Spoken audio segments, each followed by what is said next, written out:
Olá pessoal, tudo bem com vocês? Espero que estejam todos bem. Vamos começar então a nossa sexta aula de Física. Agora, Ondas Sonoras 2. Então na aula passada nós visitamos, começamos uma introdução sobre o tema de ondas sonoras. Nós vimos então algumas características das ondas sonoras e hoje nós vamos continuar a nossa caminhada. Beleza? Vamos começar então com o tema da intensidade sonora, beleza? Que entra dentro do tema, propriedades fisiológicas do som, porque tem a ver com a nossa percepção do som.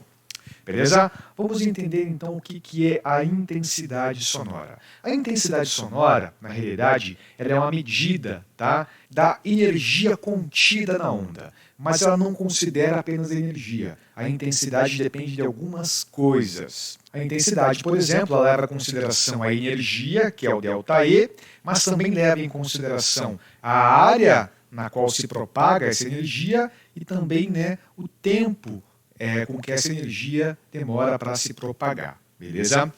Se nós formos lembrar da definição de potência, beleza? Potência, ela é a energia por tempo. Potência, que é o watts, é energia por tempo. É o quanto de energia eu consigo transmitir por unidade do tempo. Então, se eu for identificar que ΔE por ΔT é uma potência, beleza? Nós podemos dizer que a intensidade sonora ela é a potência do som por área.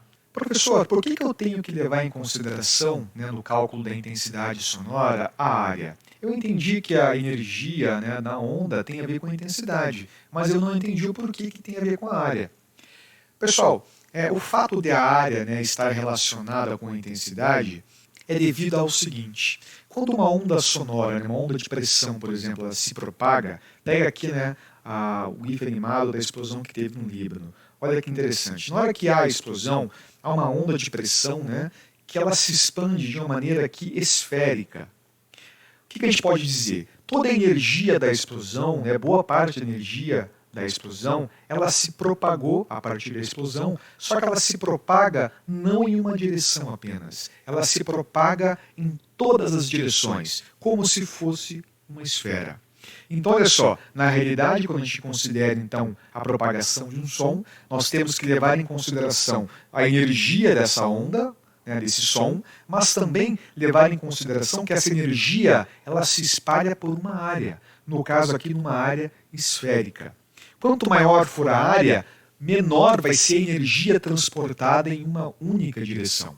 Tá? Por isso que eu tenho que levar em consideração tanto a potência, que é a energia por tempo, quanto também a área. Beleza? Então, aqui por essa figura de baixo, o que eu observo? A fonte emite uma energia, só que essa energia se distribui por uma área. E no cálculo da intensidade sonora, que é a intensidade do som que nós percebemos, nós temos que levar tanto em consideração a energia, ou a potência, mas também a área. Beleza?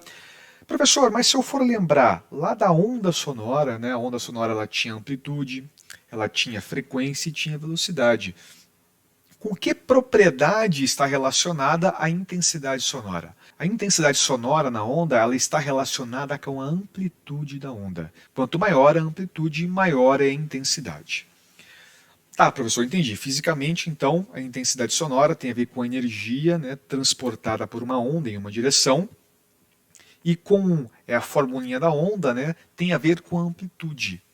Mas no popular, professor, no dia a dia, como que a gente conhece, como nós identificamos a intensidade de um som? No popular, tá? No dia a dia, no cotidiano, a intensidade ela é o volume do som. Então, lembra que eu falei para vocês que um som alto era um som que tinha uma frequência alta e um som baixo era um som que tinha uma frequência baixa. Isso, tecnicamente. No dia a dia, tá? No nosso dia a dia, sons altos são sons intensos.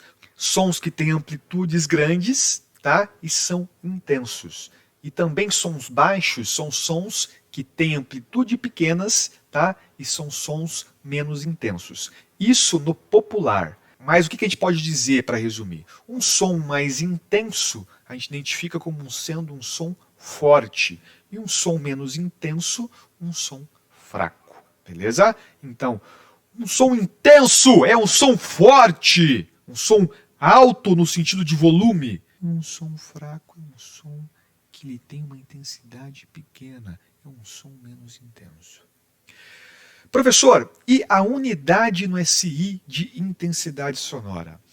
Como a intensidade ela é a potência por área, e potência em watts e a área é dada em metro quadrado no SI, a unidade no SI de intensidade sonora é watts por metro quadrado. Beleza? Vamos ver os níveis de intensidade sonora que o ser humano consegue perceber. Slide 14. Então, olha só, se a gente for colocar, né, na unidade de intensidade sonora, o ouvido humano consegue captar sons que têm intensidades desde 10 a -12, tá? Isso equivale então a 12 zeros depois da vírgula, watts por metro quadrado, é o nosso limiar da audição, né? É o som de menor intensidade que nós conseguimos identificar, mas também conseguimos detectar sons de 1 watt por metro quadrado. Nesse caso aqui é o limiar da dor, é o máximo que nós conseguimos escutar. O que a gente pode perceber de cara? A variação. O som que nós percebemos em intensidade varia de 10 a -12, então 12 zeros depois da vírgula, até 1. É uma faixa muito grande, tá? Matematicamente, de sons que nós escutamos. De 10 a -12, 12 zeros depois da vírgula, até nenhum zero depois da vírgula. Para nós facilitarmos a escrita e também a matemática, é melhor nós utilizarmos a escala logarítmica. Nesse caso, nós conseguimos, de certa maneira, aqui mascarar, tá, essa variação enorme aqui de números, né, de 10 a -12 a 1. Então, se eu for utilizar logaritmo, eu vou definir aqui uma outra coisa que nós chamamos de nível sonoro. Tá? Então, anteriormente, nós estávamos trabalhando com intensidade sonora. Agora, nós vamos trabalhar com nível sonoro, que vai ser, então, a utilização de logaritmo para, então, aqui maquiar, tá, essa variação muito grande. E o nível sonoro é definido por essa formulinha aqui. O nível sonoro é a letra beta, ele vai ser 10 que multiplica logaritmo de I por I0, sendo que I0, tá, é 10 a -12 watts por metro quadrado, né, é o limiar da audição, e I é a intensidade do som que eu quero perceber. Então, se eu tenho o som de uma explosão e eu quero saber o nível sonoro daquela explosão, eu faço lá a divisão, né, da intensidade sonora daquela explosão, divido por I0, aplico o logaritmo, multiplico por 10 e eu obtenho o nível sonoro. E é o nível sonoro que nós utilizamos no dia a dia. Tá? O nível sonoro é medido em decibel. Decibel, em homenagem ao Alexander Graham Bell, que foi um dos precursores do telefone. Tá? Então ali, eu tenho um som que deu 5 decibéis, 20 decibéis. O que é isso? Isso é um nível sonoro. Ela tem a ver, né, ele tem a ver com a potência em uma direção de um certo som, mas maquiado pelo logaritmo. Tá? Então aqui vamos ver aqui algumas propriedades aqui desse nível sonoro. Vamos pegar aqui, ó, tabela 7.2. Então aqui eu tenho vários eventos, eu tenho aqui a intensidade e também tenho aqui o nível sonoro. Então o limiar da audição humana acontece na intensidade de 10 a -2 watts por metro quadrado. Isso equivale a um nível sonoro de 0, é a base. Tá? Então abaixo de 0 em nível sonoro você não escuta nada. Beleza? Ou na intensidade 10 a -12 watts por metro quadrado. Uma pessoa sussurrando, né, contando ali um segredo, por exemplo, emite sons na intensidade de 10 a -9 watts por metro quadrado. Em nível sonoro, eu tenho 30 decibéis. Então percebam o seguinte aqui, ó. Eu aumentei praticamente aqui 1000 vezes a intensidade. Só que eu aumentei aqui de 0 para 30 o nível sonoro. Então eu consigo maquiar o aumento aqui abrupto de intensidade para uma coisa mais suave. Pessoas conversando normalmente, né, utilizam ali intensidade de 10 a -6 watts por metro quadrado. Isso em nível sonoro, então 60 decibéis. Um show de rock, isso tem uma intensidade de 10 a -1 watts por metro quadrado, 110 decibéis. Limiar da dor, tá? Limiar da dor. 1 watt por metro quadrado, 120 decibéis. Decolagem de avião a jato, 1000 watts por metro quadrado, 150 decibéis. Aqui você vai ficar, a tendência é que você com o tempo fique surdo.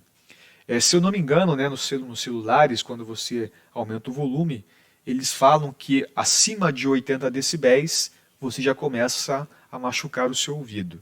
Tá? Então, o próprio celular de vocês utiliza ali então a escala do nível sonoro. E aqui eu tenho outro gráfico que mostra no mesmo gráfico a frequência, tá? O nível de intensidade, então o nível sonoro em decibéis e a intensidade, para a gente conseguir aqui identificar, né, em relação tanto em intensidade ou nível de intensidade, como também em frequência, os sons que nós percebemos. Então a região da fala, né, a nossa fala, ela fica nessa região aqui, tanto em frequência quanto em intensidade. Sons, né, acima disso de intensidade ou abaixo disso de intensidade, nós não falamos. Você consegue aumentar um pouquinho a região que você fala em intensidade quando você aumenta a frequência. A região da música é um pouquinho mais vasta, né? Nós temos percussão, nós temos sons mais baixos emitidos por instrumentos, por exemplo, aumenta um pouquinho ali a região de emissão. Nós também temos aqui então mais para cima a região total do som, que abrange inclusive regiões, né, que os instrumentos não alcançam. Sons muito altos, por exemplo, nos instrumentos eles não alcançam. Sons na faixa ali na decolagem do avião, por exemplo, 150 decibéis. É um som que nenhum instrumento vai emitir nessa intensidade sonora. Tá? Ele está acima, inclusive, da região aqui laranja. É um som muito perigoso para a gente. Beleza? Então nós vimos aí então o nível sonoro e a intensidade sonora, os decibéis. Isso mede então ali a energia da onda sonora que chega no seu ouvido. Uma outra coisa, né, uma outra propriedade que o som tem e que na realidade todos os sistemas oscilatórios têm é a ressonância. Então como que funciona a ressonância? Nós podemos dizer, tá, a grosso modo, que tudo nesse mundo está vibrando. Tá? Tudo vibra. Se a gente for pegar as moléculas, por exemplo, aqui uma molécula de água, por exemplo, as moléculas estão vibrando. Os átomos estão vibrando. Tá? Tudo tem uma frequência de vibração. Tudo vibra. Professor, mas eu estou vibrando? Você pensa que não, mas partes do seu corpo, né, as moléculas que compõem o seu corpo, por exemplo, estão vibrando. Tá? O seu coração ele está batendo. De certa maneira, eu posso imaginar isso com uma certa vibração. Tá? Então, tudo está vibrando. E cada corpo, tá? Cada ente, objeto, tem a sua frequência natural de oscilação. É uma característica que depende do que o corpo é formado. Então, vamos pegar, por exemplo, a molécula de água, ela vai vibrar diferente da molécula de oxigênio, ou diferente da molécula de hidrogênio, porque a frequência natural depende do que o corpo é formado. Tá? Vamos pegar, por exemplo, uma coisa assim mais prática, mais do cotidiano. Vamos pegar aqui um pêndulo. Eu pego uma cordinha, no fim da cordinha eu coloco ali uma massa e eu deixo aqui oscilar, vibrar dessa maneira. Se eu for ver, tá, o pêndulo vai ficar vibrando, oscilando com uma certa frequência. E a frequência com que esse pêndulo vai oscilar ou vibrar depende das características do pêndulo. Como assim, professor? Se eu for fazer um cálculo de física, dá para demonstrar que a frequência de um pêndulo, por exemplo, depende, né, praticamente ali do comprimento da corda do pêndulo. Se eu aumentar o comprimento, eu vou alterar a frequência. Tá? Como é uma propriedade que depende do comprimento do fio, que faz parte do pêndulo, tá? Eu digo que é uma frequência natural, pois depende apenas de coisas do pêndulo, do próprio pêndulo. Beleza? Então vamos pegar aqui, por exemplo, né? Aqui eu tenho um balanço, onde aqui duas crianças estão aqui balançando. Tá? Elas estão balançando com uma certa frequência, que depende basicamente, tá? É claro que aqui elas estão se impulsionando, mas depende, né, no caso ideal, basicamente ali do comprimento do pêndulo. Então, o pêndulo vai oscilar com uma frequência natural, que é uma frequência dele mesmo, que está relacionada, no caso mais ideal, com o comprimento do fio. Tá? Então a ideia é que tudo nesse mundo está vibrando com uma certa frequência natural que depende do que aquela coisa é construída. Tá? Agora imaginem o seguinte, Vamos pegar o caso do balanço. Imagine que eu tenho uma criança se balançando com a sua frequência natural, que depende ali, no caso ideal, do comprimento do fio. Mas imagine agora que eu vou colocar uma outra coisa na situação. Eu vou colocar o pai ou a mãe dessa criança empurrando a criança. Tá? Então, eu tenho a situação natural e agora vou colocar alguém externo, tá, àquele sistema para empurrar, tá, e oscilar mais ou menos aquele balanço, por exemplo. Tá? Vou colocar então um agente externo, um agente que não estava inicialmente no problema. Quando eu coloco um agente externo, tá, pode acontecer uma situação que é a situação da ressonância. O que seria isso? É quando esse agente externo empurra, tá, age no sistema com a mesma frequência natural do sistema. Vamos supor que essa criança se balance com uma frequência de 1 Hz, uma oscilação por segundo. E vem o pai dela e empurra ela também com 1 Hz, com a mesma frequência. Quando acontece isso, tá, eu tenho a ressonância. E na ressonância, a amplitude de oscilação aumenta muito, aumenta muito. Cada vez que a criança ela vem, o pai empurra novamente. A criança vai mais longe. A criança volta, o pai empurra novamente. A criança vai mais longe ainda. A criança volta, o pai empurra de volta. A criança vai mais longe ainda.